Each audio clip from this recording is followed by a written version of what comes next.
E aí, pessoal, estamos começando mais um episódio do podcast do Reumatise, um podcast direcionado para médicos que desejam se atualizar em reumatologia. Eu sou Júlia Medeiros. Eu sou o Pedro. E hoje, né, Pedro, estamos com um convidado super especial, o Dr. Vitor Cruz. Bom, eu sou o Vitor Cruz, sou carioca de nascimento, mas há 20 anos goiano, cidadão goiano, goiano de coração. Sou professor e pesquisador da Universidade Federal de Goiás, onde eu sou professor adjunto, e sou coordenador da Comissão de Doenças Endêmicas e Infecciosas da Sociedade Brasileira de Reumatologia. Então, abracei a infecção e imunização em pacientes imunossuprimidos como linha de pesquisa já há alguns anos. E é um prazer estar aqui com vocês hoje. O prazer é nosso, né, Júlia? É a segunda vez que o Vitor está com a gente gente gravou ano passado no Congresso Brasileiro, até trouxe o tema um pouco de hanseníase e sífilis como metizadores nas doenças reumatológicas, mas hoje o foco do episódio vai ser qual? Então, hoje, pessoal, é um tema super em alta, porque nós tivemos atualizações muito importantes referentes às nossas novas recomendações para o manejo das infecções por tuberculose. E aí eu queria, inclusive, Vitor, que você comentasse para a gente um pouquinho dessa estruturação desse material. O que vocês pensaram, principalmente, para a elaboração desse documento, para aquela pessoa que está ali e precisa manejar esses quadros? Bom, a ideia desse documento vem de antes da pandemia. É um documento originalmente pré-pandêmico, onde foi montada uma força-tarefa pensando em algumas questões que são dúvidas, eram e são até hoje dúvidas muito práticas do dia a dia de todos nós. E aí aquele grupo, aquela força-tarefa foi atropelada pelo SARS-CoV-2 e todos os esforços, não só da sociedade de reumato, mas do mundo científico, o olhar se voltou para a Covid. E esse projeto ele acabou sendo deixado em segundo plano. No mundo pós-pandêmico, já com o SARS-CoV-2 controlado, os esforços foram retomados, as equipes foram reorganizadas, reestruturadas. Então, esse projeto ele começou ainda numa gestão da sociedade, com a doutora Geucimara, depois passou para a doutora Viviane Angelina, que foi quem concluiu um trabalho hercúleo, que juntou esforços de colegas da reumatologia, da infecto, da pneumo, da gastro, e resultou num documento muito interessante, muito prático, que eu acho que esclarece muitas das nossas dúvidas mesmo do dia a dia, acho que não só para o reumatologista, mas para qualquer especialista que trabalhe com pacientes com doenças imunomediadas e imunossupressão. Perfeito, Vitão. Então, o primeiro tópico, né, que chamou a atenção é a mudança da nomenclatura, a mudança do nome. A gente tem visto várias mudanças em relação a nome, e aí fica a dúvida se foi só o nome que mudou em relação à tuberculose latente, LTB, ou é TB infecção, ou é TB latente ou infecção. Então, explica pra gente, Vitão. Hoje, as terminologias propostas seriam a tuberculose infecção substituindo a tuberculose latente versus tuberculose doença. A ideia é tirar um pouco da impressão de que se é latente é inofensivo. Então, a gente usa o termo infecção para lembrar que realmente o paciente está infectado pelo Mycobacterium tuberculose, num equilíbrio entre a resposta imunicelular do indivíduo e a bactéria, mas está infectado. O termo latente, essa mudança veio muito no sentido de que não só o paciente, mas o clínico, de uma forma geral, entendia como uma situação simples. Eu acho que a melhor palavra é essa mesmo, inofensiva. Quando a gente sabe que, na verdade, 5 a 10% dos pacientes que teriam a antiga tuberculose latente, hoje tuberculose infecção, evoluem para tuberculose doença. E nessas discussões de construção desse documento, além dos reumatos, nessa equipe multidisciplinar, a gente teve a oportunidade de trabalhar com a doutora Margarete Dalcomo, que todo mundo conheceu na pandemia, uma pneumo, hoje presidente da Sociedade Brasileira de Pneumologia, e ela usava uma frase que para mim marcou muito, que é: para exterminar a tuberculose doença, se é que isso é possível, a gente tem que eliminar a tuberculose infecção. Então, a gente precisa rastrear os pacientes vulneráveis. A gente sabe que não tem tuberculose quem quer, tem quem pode, e a Uhum. gente tem um grupo de pacientes vulneráveis que a gente precisa rastrear. E esse é o primeiro passo para a gente tirar o Brasil dessa mazela, desse ranking ingrato em que a gente aí ocupa uma das posições de liderança em termos de prevalência, incidência da tuberculose doença. Então, essa terminologia é nesse sentido, tirar essa roupagem, entre aspas, inofensiva, para as pessoas entenderem que isso é uma infecção, que naquele momento está num equilíbrio em relação à resposta imunicelular, mas que a gente precisa abordar, e é sim a melhor forma da gente sair melhor nessa conversa, estar melhor na fita em relação aos índices de tuberculose. Vitor, eu acho que isso é muito interessante, porque se a gente pensar até na nossa prática de consultório, é muito difícil explicar esse conceito para o paciente de tuberculose latente. O paciente que tem ali um grau de instrução um pouquinho maior, é uma pessoa que tem um vocabulário em termos de terminologia, mesmo essa pessoa a gente vê que tem um pouco de dificuldade. E realmente aquele paciente que muitas vezes não tem esse grau é mais difícil ainda.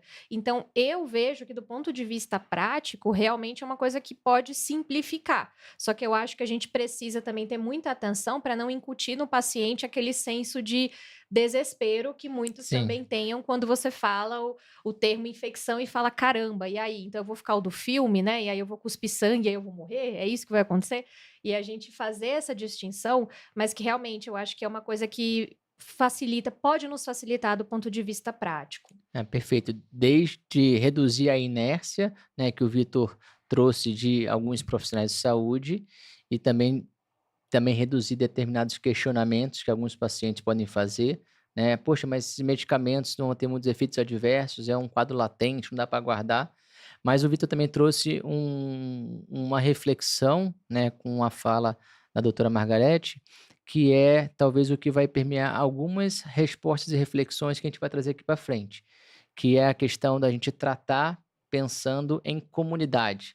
Por mais que o paciente ele seja único, a gente vai tratar o paciente, mas a gente pensa na erradicação daquela bactéria, daquela micobactéria, pensando obviamente num sentido em relação à comunidade, né. Com certeza, e principalmente para vocês que, como você bem pontuou, Vitor, fizeram esse esforço aí, inclusive no mundo pós-pandêmico, que a gente sofreu tanto com essa questão de olhar de comunidade, olhar populacional, que é a realidade do nosso país, né? E aí acho que até pegando esse gancho, para você poder comentar um pouquinho para a gente, especificamente em relação à segunda recomendação dessa questão do rastreio universal, porque isso é uma coisa extremamente polêmica, muita gente pode se posicionar, mas a gente não tem riscos iguais que justifiquem a gente ter o mesmo nível de investigação. E aí, para você poder comentar um pouquinho para a gente. Essa recomendação ela vem em cima de uma revisão sistemática com meta-análise e é colocado uma ressalva como uma recomendação condicional, avaliando também questões individuais de cada paciente, e sim, cada um, né, é um indivíduo complexo que a gente tem que avaliar aspectos do seu dia a dia, do trabalho, aonde essa pessoa reside, claro. Mas quando a gente se debruçou em relação aos dados para cada droga, a gente não conseguiu uma evidência que separasse de uma forma clara, com exceção de anti-TNF, que a gente sabe que realmente o risco é maior, e dentre os anti-TNFs, anticorpos monoclonais maior do que receptor solúvel, mas a gente não conseguiu uma evidência que isentasse os demais medicamentos, incluindo os sintéticos alvos específicos, os demais biológicos e os medicamentos sintéticos convencionais de risco. Então, se a gente compara os nossos pacientes com doenças imunomediadas com população geral, independente do biológico do anti-TNF, eles têm mais risco. Claro que se a gente estratificar, o anti-TNF é desproporcional em relação aos demais. Então, a ideia dessa recomendação é trazer à luz esse debate, que as demais medicações, sim, têm implicação no aumento de risco.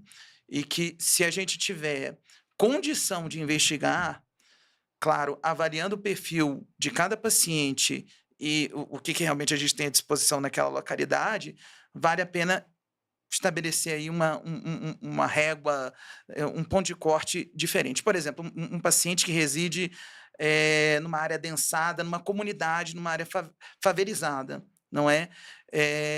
Com um índice de transmissão de tuberculose muito grande. A gente precisa ter um olhar diferente para esse paciente, ainda que o medicamento não seja um anti-TNF ou que não sejam aqueles que a gente tem a obrigatoriedade. A gente sabe que para as centrais de medicação de alto custo, para outros biológicos, para alvos específicos, a gente tem a obrigatoriedade para liberar aquela medicação. Isso também está nas recomendações gerais. Mas em algumas situações a gente precisa fazer essa reflexão. Pensem, por exemplo, uma auxiliar de enfermagem que reside no Complexo do Alemão e que dá plantão num pronto-socorro de uma região da Zona Norte ou Zona Oeste do Rio de Janeiro, dá um plantão de UTI, por exemplo. Então, é nesse sentido. Definir que com outras medicações a gente também tem risco e que para alguns pacientes, se eu tiver à disposição os métodos necessários para essa investigação, ela é bem-vinda. Então, é uma recomendação condicional. Estender universalmente para qualquer imunossupressor, avaliando o contexto clínico e epidemiológico de cada um. Eu acho que nesse raciocínio a gente vai encontrar Brasis diferentes e pessoas diferentes, que a gente vai ter muita tranquilidade para seguir não investigando, para uso de metotrexato, com leflunomida, por exemplo, e outras que a gente vai entender que vale a pena, se disponível, esticar um pouquinho a investigação habitual da nossa rotina. Acho que o conceito, então, universal seria em relação à chance, né, de o paciente desenvolver, embora seja baixa.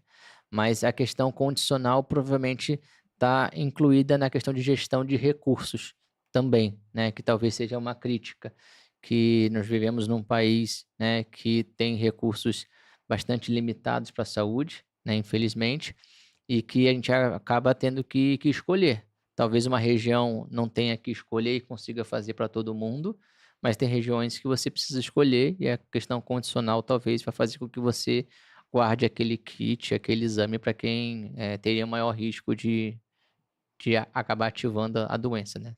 A parte da tuberculose infecção para a tuberculose doença. Então, falando já de tratamento, né? Quais são os critérios clínicos práticos, né? Os critérios para a gente poder indicar o tratamento da tuberculose infecção. Eu tenho que me policiar toda Todo hora mundo. de falar tuberculose infecção. Estava conversando antes de começar aqui o episódio, o quanto é difícil, né? A gente mudar o nosso mindset em relação à terminologia. Tipo, espondilite anquilosante. Poxa, espondiloartrite axial radiográfica, até demora para falar, né?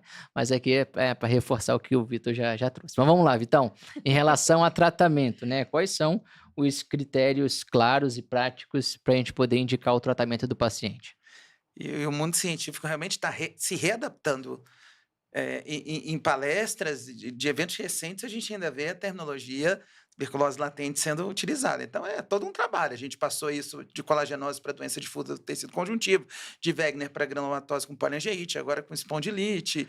Enfim, a gente segue aí resetando o mindset e a gente vai em frente. Acho que o principal critério é claro, a exposição. Se a pessoa tem contato com alguém com tuberculose pulmonar, ou pior ainda, tuberculose laríngea, que o risco de transmissão é maior ainda, a gente precisa sim estabelecer a profilaxia para aquele paciente, e aliás, em todos os casos, excluindo a tuberculose doença, não é? Então, eu preciso ter a ausência de clínica e de radiologia, para ter bastante segurança que o paciente não está com uma tuberculose ativa ou tuberculose doença. Mas, enfim, exposição, um contato domiciliar, um contato próximo à tuberculose pulmonar ou laríngea, critérios radiológicos, identificação, lesões apicais, fibróticas, nodulações que possam indicar contato prévio com tuberculose e algum marcador laboratorial na nossa prática, até bem pouco tempo atrás, o PPD, e, mais recente, nos últimos anos, com a incorporação no SUS, o uso do IGRA, e hoje não só a incorporação do SUS, mas essa indisponibilidade que a gente vive já há bastante tempo, há vários anos, em relação ao PPD. Então, IGRA positivo ou PPD, o ponto de corte, 5 milímetros para o paciente imunossuprimido. Eu preciso ter um desses critérios. PPD reator, IGRA positivo, raio-x compatível ou a exposição a alguém, né, um contato a alguém com alguém com tuberculose pulmonar ou laríngea para indicar a profilaxia, repetindo, desde que excluída a tuberculose doença. Perfeito. E assim, acho que uma dúvida que eu tenho, prática, e até na nossa comunidade a gente acaba também compartilhando, é a questão dessa exposição, da história de exposição. Não incomum, às vezes a gente vai perguntar para o paciente, olha, há 5 anos atrás ou há 8 anos atrás, meu tio teve tuberculose e tudo. Como é que a gente considera relevante ou não essa exposição? E se a pessoa, poxa, eu tive exposição há 15 anos atrás, né? Se o Ainda assim, tempo é um é fator, um né, Pedro? fator, eu considero ainda, não considero.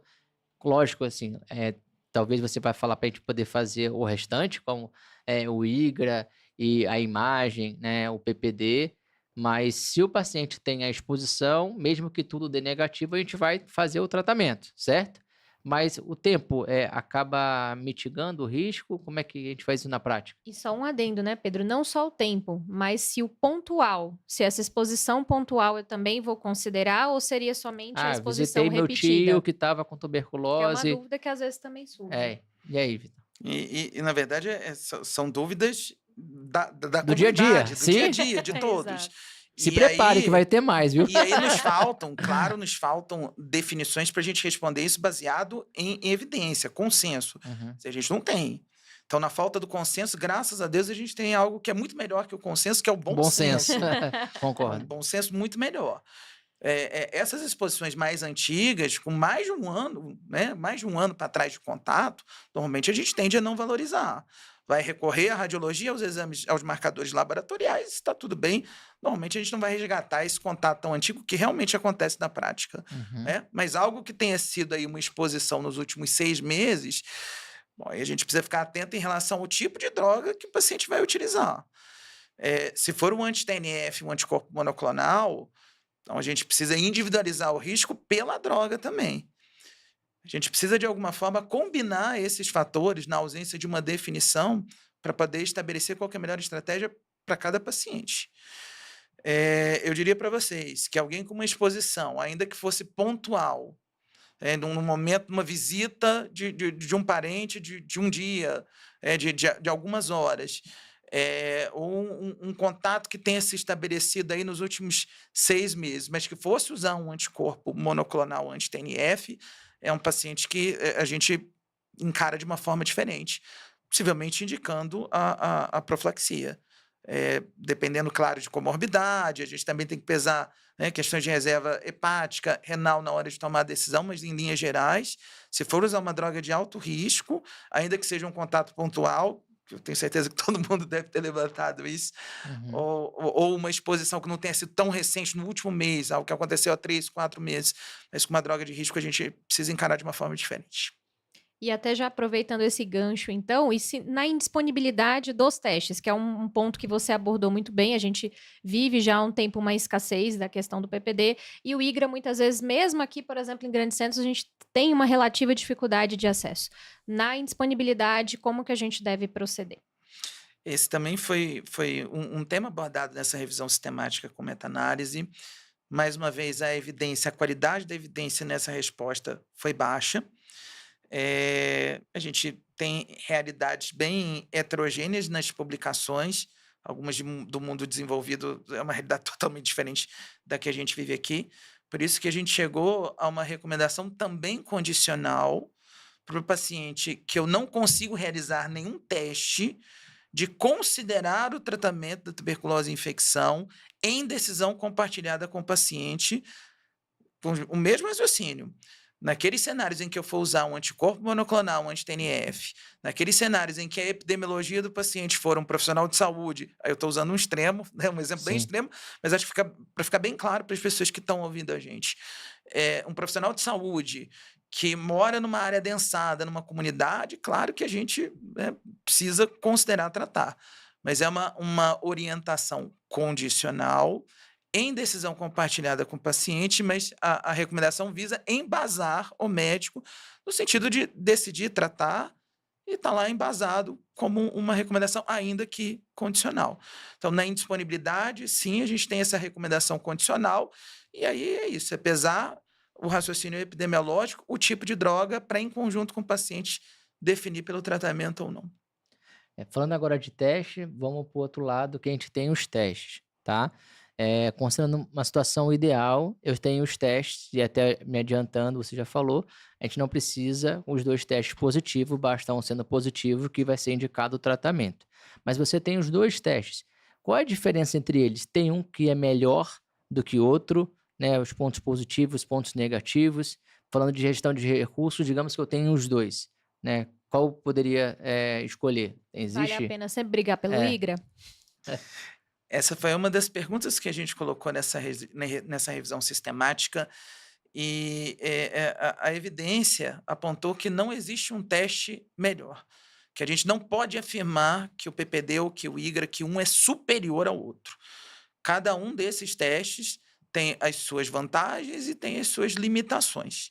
A única situação que é muito clara é num paciente que recebeu a BCG há menos de 2 anos, que foi vacinado contra a BCG há menos de 2 anos, que eu posso ter, neste caso, um falso positivo do PPD e que a gente deve dar preferência ao IGRA. Então, é a única situação em que a gente pode afirmar categoricamente que o IGRA ele é melhor. PPD requer a reanálise, então você tem que voltar para fazer a leitura, isso é uma dificuldade, mas é um teste barato, relativamente simples, precisa de treinamento, mas não é um treinamento tão complicado. O IGRA é prático, a pessoa vai, coleta o sangue, não tem a revisita como no PPD, o custo é muito maior. Na nossa realidade atual, basicamente, a gente não tem muito para onde correr pela falta do PPD, mas a gente espera, né, no futuro poder ter uma disponibilidade maior. Então, a regra é fazer o que tiver disponível. Se eu tenho disponível os dois, basicamente nessa situação da exposição a BCG nos últimos 2 anos, que eu deveria optar pelo IGRA, no restante, um teste ou outro. E a gente também abordou nessa revisão se era necessário, num cenário super ótimo da disponibilidade de ambos os testes, se era necessário complementar, fazer os dois, né, que fosse ao mesmo tempo ou sequencialmente. E a gente não encontrou evidência que suportasse isso de rotina. De maneira que também é colocada essa recomendação, de uma forma geral, que se eu tiver os 2 testes, eu faço um deles e eu não preciso necessariamente fazer o segundo. Mas com uma ressalva, se eu tiver um paciente com perfil epidemiológico muito adverso e que vai usar uma droga de muito alto risco, anticorpo monoclonal anti-TNF, se eu tenho a disponibilidade dos dois, o consenso ele também embasa o médico se ele entender que é necessário, que pode ser feito o segundo desde que o primeiro seja negativo. Porque se eu já tiver o perfeito, primeiro claro. positivo, não faz sentido, não é? Então, o consenso ele trata como excelentes opções os dois métodos, e com exceção da questão da BCG, no mesmo patamar, na hora da gente escolher. Mas aí agora eu vou te trazer um questionamento, Vitão. A gente sabe, né, que o IGRA ele tem uma especificidade maior para a tuberculose, né, em que o PPD você pode ter positivo, não necessariamente a Mycobacterium tuberculose, mas outras micobactérias, certo? Tá certo. Eh, Caso o paciente ele já tenha uma tuberculose, não tem por que a gente fazer, porque ele já vai estar tratado, não teria que retratar esse paciente, obviamente. Mas se o paciente já tiver tido, por exemplo, uma hanseníase e tratou, que é uma outra micobactéria, só pelo fato de ter tido hanseníase, o PPD ele pode dar reator, sendo uma micobactéria também? Ô Pedro, deixa eu só acrescentar na sua pergunta. É um paciente que tem uma hipogama, tá? Uma hipogamaglobulinemia ainda a esclarecer, e esse paciente teve uma micobacteriose atípica no ano passado.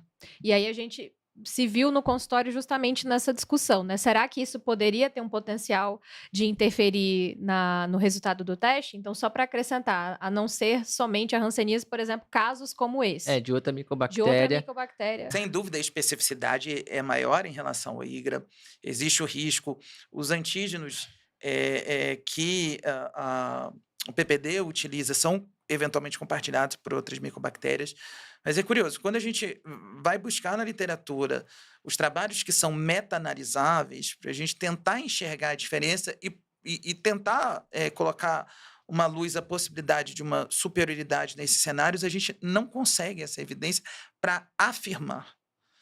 Então, de uma forma geral, e a diretriz ela precisa se embasar em cima dessa Evidência. evidência, a gente não consegue recomendar essa distinção. Acho que vale o bom senso, sim, nessas situações. A maior parte desses trabalhos, por exemplo, não avaliam a questão da hanseníase, que é uma condição, uma realidade para o Brasil, para a Índia, para a Indonésia, e muitos trabalhos são do mundo desenvolvido e não vão trazer essas respostas para nós. Então, hoje a gente não tem evidência para Pra fora. contraindicar nesse sentido e tem que ser o IGRA por conta dessa condição. Mas eu diria para vocês que aí é uma opinião baseada na vivência clínica, que sim, nessas situações em que eu tenho um viés de outra micobactéria, com certeza, na minha prática, se eu tivesse os dois disponíveis, o que não é a realidade hoje, Uhum. eu daria preferência ao IGRA. Mas a gente não encontrou evidências que pudessem embasar uma recomendação neste sentido. Ainda mais num país em que, como a gente já conversou, a gente vive aí fazendo a gestão de recursos que são finitos. Hoje, tudo bem, há uma indisponibilidade do PPD, mas se a gente viver uma realidade diferente, a mensagem é que se o disponível for o PPD, que ele pode ser feito nessas situações de uma forma geral. Mas, claro, aí eu ficaria com a pulga atrás da orelha, e se eu Sim. tivesse os dois e pudesse escolher, eu ficaria mais tranquilo. A gente vai falar ainda um pouquinho mais de IGRA, mas trazendo de novo aqui o PPD, né, além do próprio IGRA, e conversando com a Vanessa, né? Vou falar só conterrânea, porque por mais que você seja carioca, você é muito mais de Goiânia do que do Rio de Janeiro. Em É... parênteses, a Vanessa é do Tocantins, mas quando ela nasceu, Ah. Tocantins era Goiás. Então é uma. Um beijo, Van. Te adoro.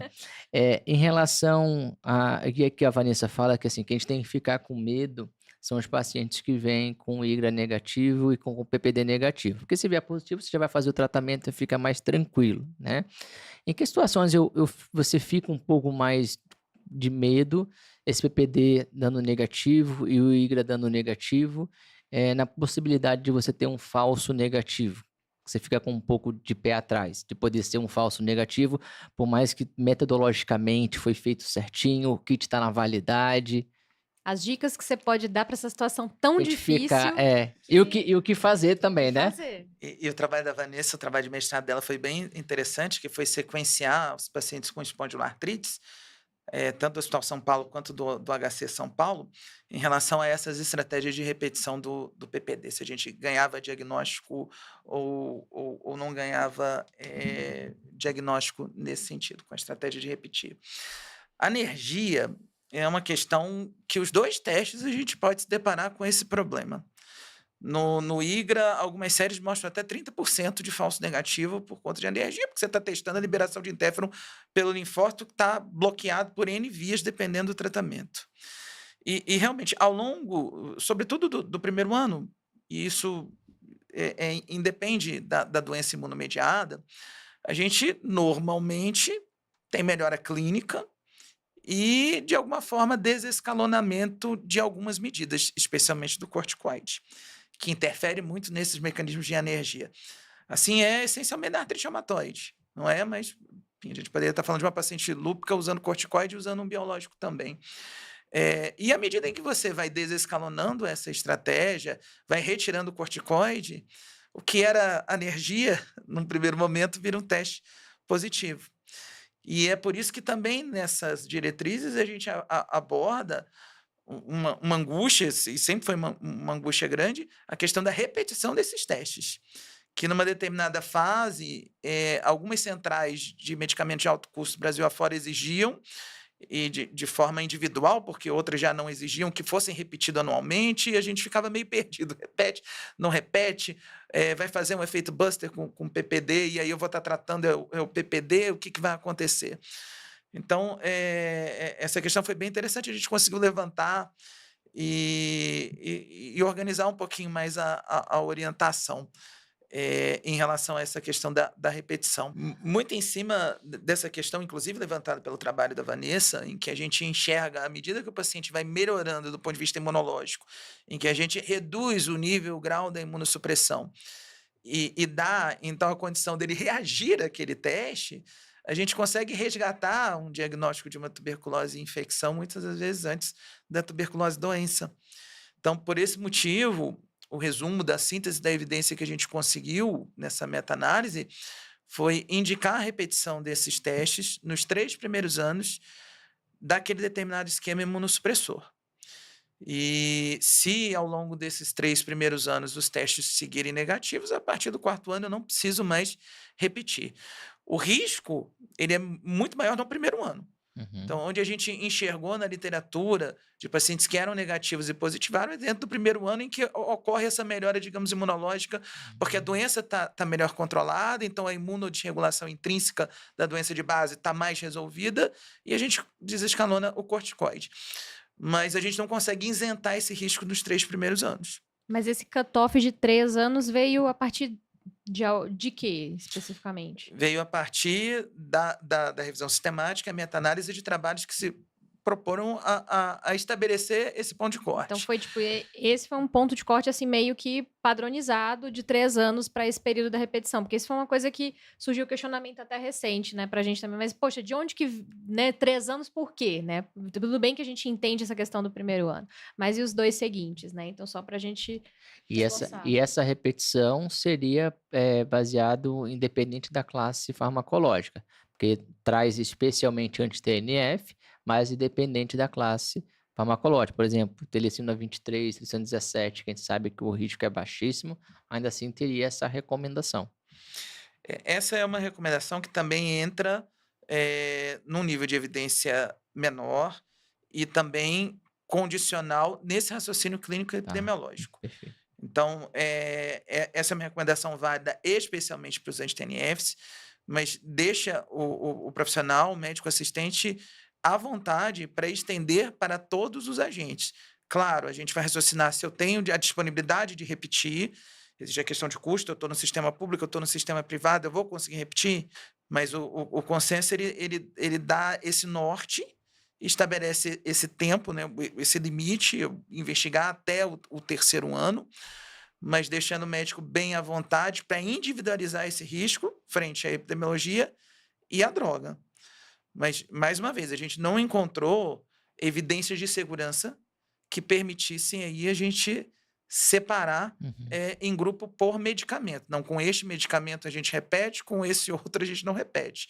Sim, essa é uma estratégia muito mais importante para quem está usando anticorpo monoclonal, anti-TNF, menos, vou dizer menos importante, mas que a gente pode flexibilizar em outros cenários, mas ainda assim, se você está, por exemplo, na medicina privada, se você tem essa oportunidade, eu acho que vale a pena sim, se a gente estiver disponível, tentar esticar um pouquinho essa corda. Lembrando da frase da doutora Margarete Dalcomo, Sim. que a única forma da gente exterminar a tuberculose doença é exterminar a tuberculose Tuberculose. infecção. E que esta pessoa que está usando um imunossupressor que tem risco menor do que um anti-TNF, ela tem um risco aumentado em relação à população geral rígida em vários aspectos, que seja pela doença, que seja pela medicação, por esse combo. Então, vale essa reflexão. E só para encerrar esse tema de repetição, não há justificativa para eu repetir o teste em menos de um ano, mesmo que eu troque o mecanismo de ação da droga? Porque, por exemplo, você está usando uma classe farmacológica, ou às vezes pode ser dentro da mesma classe. Você trocou o medicamento, né? Há justificativa para que eu faça novamente o teste, mesmo que o último seja no intervalo menor do que 12 meses, que aí eu queria que você trouxesse a resposta em relação do ponto de baseado em evidência ou até da sua experiência, porque às vezes também pode ter a questão burocrática administrativa, que às vezes pode ser interpretação da recomendação. A gente não encontrou nenhuma evidência que embasasse a repetição com o mesmo de um ano, mesmo na troca de medicamento. E se o teste disponível, não é a realidade hoje, mas se for o PPD, o fenômeno de booster ele tem uma maior frequência de 1 a 5, 6 semanas depois da aplicação. Depois é bem frequente esse efeito, mas até um ano a gente não tem a segurança de eximir o PPD anterior daquele resultado que pode ser um falso positivo. Então, até por essa questão metodológica, o PPD com certeza não recomendado. Com IGRA a gente não teria preocupação do efeito booster, mas é algo que não é racional, que não faz sentido na gestão de recurso, por mais que às vezes a gente possa ter alguns problemas em relação às centrais de alto custo, por Uhum. alguma exigência. Acho que aí falta um pouquinho de conversa e padronização dos intervalos de validade de cada exame, para a gente evitar esse tipo de imbróglio. Mas racional não tem. E se a gente aproveitar, então, Vitor, já esse racional aqui de solicitação de exames, uma coisa que surgiu também recente na comunidade, né? O IGRA indeterminado. Como é que a gente deve proceder nesses casos? Porque aí gera muita dúvida. Será que a gente repete em outro local? Será que foi a metodologia? Como que a gente deve proceder? Dá para confiar nesse kit? Porque já me falaram que é muito raro vir um IGRA indeterminado, e de repente vem vários IGRAs indeterminados. Será que a gente está tendo uma baixa fiscalização na qualidade dos exames, ou é algo que realmente pode acontecer com maior frequência? Na minha prática, não é uma questão rara de pegar um resultado indeterminado. E acho que isso foi muito da vivência prática da maioria das pessoas que participaram desse consenso e que propuseram que entrasse com uma pergunta alvo da revisão sistemática com meta-análise. A orientação é, se indeterminado, a gente repete o IGRA. Então, com 2, 4 semanas, repete o exame no máximo. E se mantém resultado indeterminado, a orientação é considerar tratar a tuberculose e infecção, uma recomendação condicional e compartilhada com o paciente. Então, o médico ele tem esse embasamento para tratar. Por exemplo, deu um indeterminado, vou fazer agora o IGRA B, ou é tudo IGRA A gente mesmo? precisaria trocar de laboratório, por exemplo, ou a gente simplesmente sabe que vai trocar esse kit e tá tudo bem? Existem, de fato, kits diferentes, com nomes comerciais diferentes, e a gente não encontrou nenhuma diferença que embasasse recomendar um em detrimento do outro. Então, tecnicamente, a gente não precisa direcionar para repetir num outro kit, em um outro laboratório. E muitas das vezes a gente está num ambiente que isso não é nem viável, não é nem possível, seja porque o convênio direciona só para um determinado lugar ou porque no SUS faz só com determinado kit. Mas não há nenhuma recomendação nesse sentido, que a gente precise trocar o fabricante. Vitor, agora trazendo agora para o tratamento da doença imunomediada, tá? Em um paciente que teve o diagnóstico de uma tuberculose infecção, né? Então, a gente geralmente aguarda esse período de 4 semanas após o início do tratamento da tuberculose infecção, para poder começar o tratamento da tuberculose, para começar o tratamento da doença imunomediada, né? Acho que esse é um consenso que já falava, que acabou saindo na publicação. Mas uma dúvida, né, prática e também que a gente compartilha lá na nossa comunidade, e o paciente que está tratando a tuberculose doença, quanto tempo que eu tenho que aguardar para eu poder iniciar o tratamento desse paciente? Deixa eu ver que o Pedro ele já internalizou os conceitos da tuberculose infecção e tuberculose doença. Tô aqui Acho que o me Pedro policiando. Luciano, você vai tá com vontade de abandonar fazer É, latente. o termo latente, não é? Esse é um ponto que a gente carece também de consenso, mas de uma forma geral, que a gente tem de publicação que norteia um intervalo de segurança, tem colocado em 8 semanas, em 2 meses de intervalo. Alguns se posicionam que o ideal é tratar depois dos 6 meses, que a gente sabe que é totalmente inviável, sim, sobretudo para os cenários de maior gravidade. Até esse ponto de corte de 8 semanas, existem situações em que a gente não vai poder aguardar, que sejam doenças imunomediadas com visceralização e risco de dano visceral irreversível até de morte. Então, o ideal que a gente tem hoje é em torno de 8 semanas, de 2 meses, para iniciar o tratamento com maior segurança. Mas é isso, né? Se não tem exatamente um consenso, a gente usar o bom senso. Se for absolutamente necessário, urgente, o tratamento imunossupressor, a gente vai iniciar o tratamento antimicrobiano e, com o mínimo de segurança em decisão compartilhada com infecto, com pneuma, a gente vai encontrar uma janela de oportunidade que vai ser antes de 2 meses, né? Não adianta a gente seguir tratando a tuberculose e a pessoa falecer de hemorragia alveolar, não sim. é por outra causa, que não seja da tuberculose. Mas aí não tem uma outra forma que não seja ter esses colegas, uma equipe multidisciplinar, compartilhar ideias e responsabilidades para definir o melhor momento para iniciar. Mas de evidência, ideal aí seria em torno de 8 semanas. Isso vale tanto para imunobiológico, quanto para poder fazer um glicocorticoide numa dose um pouco mais elevada. Imunossupressor, exatamente. Claro que para cada estratégia a gente teria angústias maiores, Sim, sim. diferentes, dependendo do que a gente precisar, né, tratar. O contexto da tuberculose, doença numa pulsoterapia com ciclofosfamida numa paciente com lúpus grave ou com uma vasculite do sistema nervoso central grave, claro que seria bastante desconfortável. A artrite reumatoide que a gente consiga tratar com uma dose mais baixa de metrexato, uma dose anti-inflamatória de corticoide, a angústia é menor. Uhum. Mas é isso, é dividir responsabilidades, é estar em contato com a equipe multidisciplinar, e a gente vai conseguir uma janela de oportunidade para começar antes de 2 meses. Quer mudar um pouquinho de micobactéria, de forma mais Vamos. breve? Eu sei que ele tá louco para falar, ele quer falar de hanseníase. Comenta pra gente um pouquinho o que que você acha que é mais importante, Vitor, pra gente pensar do ponto de vista prático essa questão de hanseníase nesse cenário todo que a gente está conversando. A hanseníase é uma grande angústia, acho que eu gosto de falar, eu gosto de estudar hanseníase, porque, quando a gente pensa nas doenças infecciosas que mimetizam as doenças reumáticas imunomediadas, na ampla maioria dos casos existem métodos diagnósticos muito precisos e a gente não tem, assim, tanta dificuldade. Sífilis é tida como o maior falsário. Qual é a dificuldade que a gente tem de pedir sorologia, VDRL, FTABS? O diagnóstico está lá, ele é simples, com métodos, inclusive, baratos e acessíveis, amplamente disponíveis no SUS e na rede privada.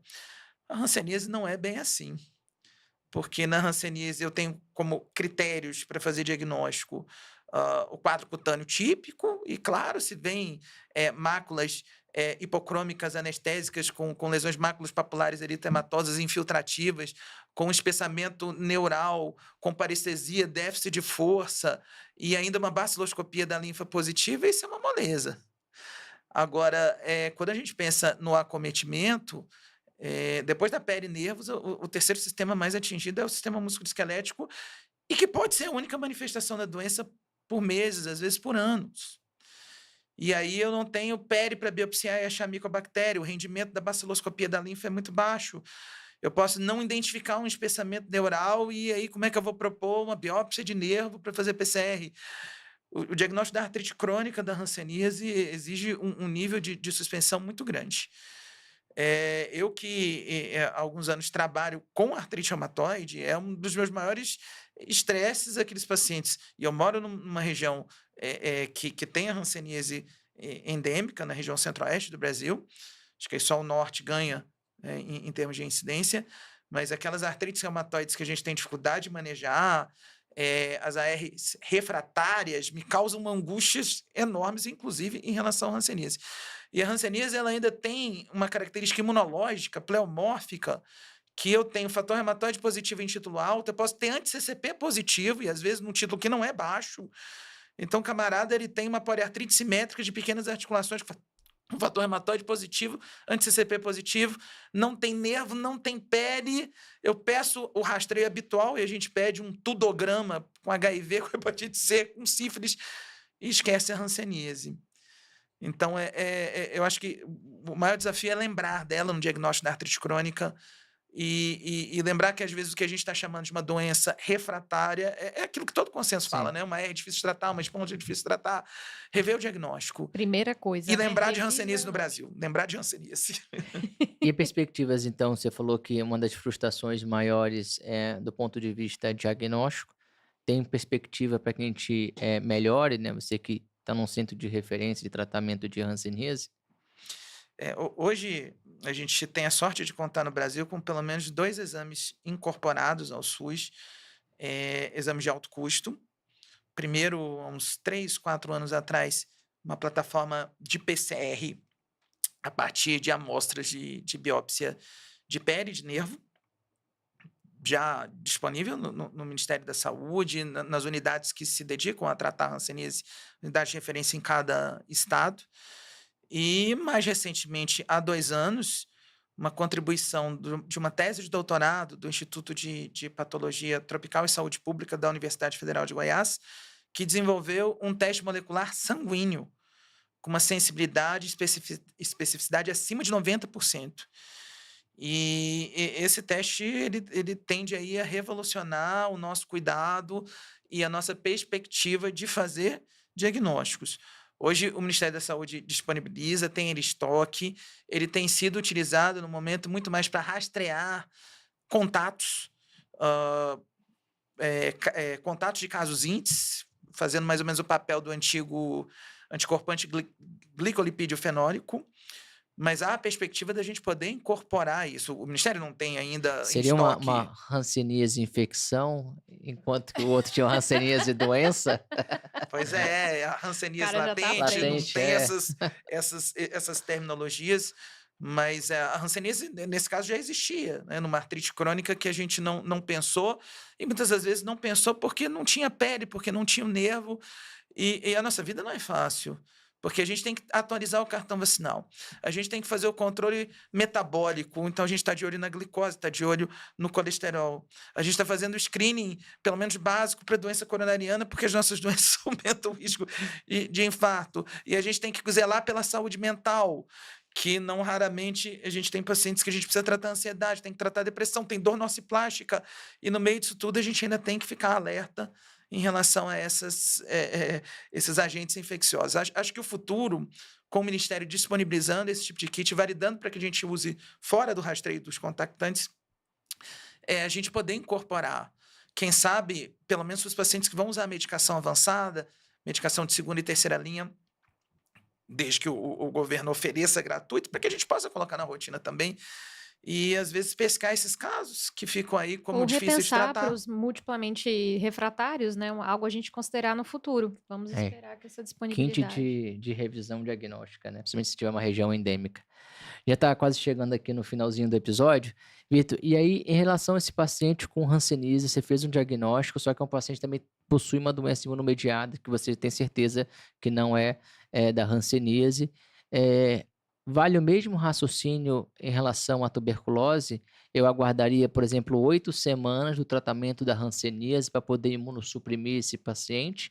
Ou na hanseníase é diferente? Também teve esse questionamento, né? Quanto tempo que eu tenho que aguardar para poder voltar o imunossupressor, para poder tratar essa doença imunomediada em um paciente que iniciou o tratamento da hanseníase doença, né? No caso da hanseníase, a gente tem muito mais tranquilidade em relação à tuberculose. É uma doença que tem uma evolução muito mais lenta em relação à TB, quando a gente compara as evoluções, e de fato a gente consegue entrar precocemente. Não há uma recomendação formal, baseada em evidência, para que a gente possa falar de um ponto de corte a partir de X dias. Mas, normalmente, com 1, 2 semanas de tratamento, a gente tem muita segurança e, mais do que isso, voltar com o tratamento imunossupressor desde que o paciente já esteja usando o seu medicamento há 7, 10 dias, vai auxiliar no manejo dos estados reacionais. Porque começa o tratamento, a gente pode começar a vivenciar as reações do tipo 1, exacerbações de lesões pré-existentes a partir do momento em que a parede micobacteriana ela vai lisando. Posteriormente, a gente pode conviver com recidivas da reação tipo 2, o eritema nodoso rancêmico. E os rancenólogos usam os nossos medicamentos bastante emprestados nessas condições. Numa primeira análise, há anos atrás, era basicamente metotrexato, ciclosporina, azatioprina, e hoje nos roubaram os biológicos. Os anti-TNFs hoje estão lá no hot topic no manejo do eritema nodoso rancêmico refratário. Interessante, não sabia. E o grupo de Brasília publicou também casos com uso do secukinumab em pacientes com eritema nodoso rancêmico refratário com boa resposta. Então, a terapia imunobiológica ela chegou também no manejo da hanseníase para esses pacientes que têm estados reacionais de difícil manejo. E hoje o anti-TNF está lá como das primeiras indicações para esses casos mais difíceis. Interessante, né? A gente fica com medo do anti-TNF em relação a micobactérias da tuberculose, mas ele acaba ajudando, pelo que você falou, em evitar as reações mais graves, mais adversas da micobactéria lepre.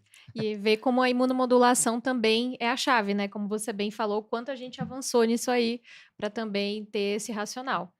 Mas olha, muita informação boa, hein, Pedro? Não, eu vou ouvir esse episódio pelo menos umas 2, 3 vezes, né? Não que eu não tenha entendido, foi fantástico, Vitor, você com uma didática incrível, trazendo toda a sua expertise, a sua vivência, trazendo as evidências, mas logicamente trazendo a sua experiência, que a gente sabe que é muito importante. A gente vive em vários Brasis diferentes, então a gente conseguir trazer essa informação de forma mais didática e mais prática é o que a gente aqui do Rheumatize mais preza, e a gente fica muito feliz com esse episódio. Muito obrigado, Vitor. Obrigada, viu, Vitor? Então, pessoal, lembrem-se que a guideline tem que ser aplicado na prática. Sempre se lembre da doença para você poder ter suspeição, né, Vitor? Use as ferramentas que você tiver à sua disposição e lembre dos mimetizadores, principalmente nos casos refratários. Te gostou muito da sua participação. Muito obrigada, Vitor. Agradeço imensamente, um prazer. E duplamente aqui piqui, porque a Júlia com raízes goianas, a Faltou, né, o gente piqui durante Verdade, todo o faltou o episódio, né? é, mas a gente vai providenciar o piqui congelado para chegar em São Paulo. Muito obrigado. Acho que é sempre uma oportunidade de a gente divulgar os trabalhos. Esse é um trabalho da sociedade, uma força-tarefa muito grande. A gente tem que lembrar assim, as pessoas que começaram esse esforço na era pré-pandêmica, especialmente a doutora Gelsimara Pileg e a doutora Viviane Souza, que capitanearam essa iniciativa. E a Viviane, no final, parto a fórceps, porque não é fácil fazer revisão sistemática praticamente 9 revisões sistemáticas. Juntou uma equipe de múltiplas especialidades e coordenar isso não é fácil, e produzir um documento que eu acho que embasa aí o dia a dia de todos nós. Então, aqui eu deixo também o parabéns às duas, né, que foram as nossas capitãs desse documento. E é isso, fico à disposição de vocês e espero vê-los em Goiás para a gente provar um arroz com piqui, uma pamonha e uma galinhada. Com certeza. E para você que está ouvindo o episódio da Rheumatize pela primeira vez, seja aqui no Spotify e em outras plataformas, não deixe de nos seguir e participar da nossa plataforma Rheumatize Exclusive. No Rheumatize Exclusive, você consegue ter acesso a todos os episódios, a todas as newsletters. Existe curso. Para você se inscrever, basta entrar na link da bio que fica do nosso Instagram, @Rheumatize, e fazer a sua inscrição. Isso aí, pessoal. Aguardamos vocês. Tchau, tchau!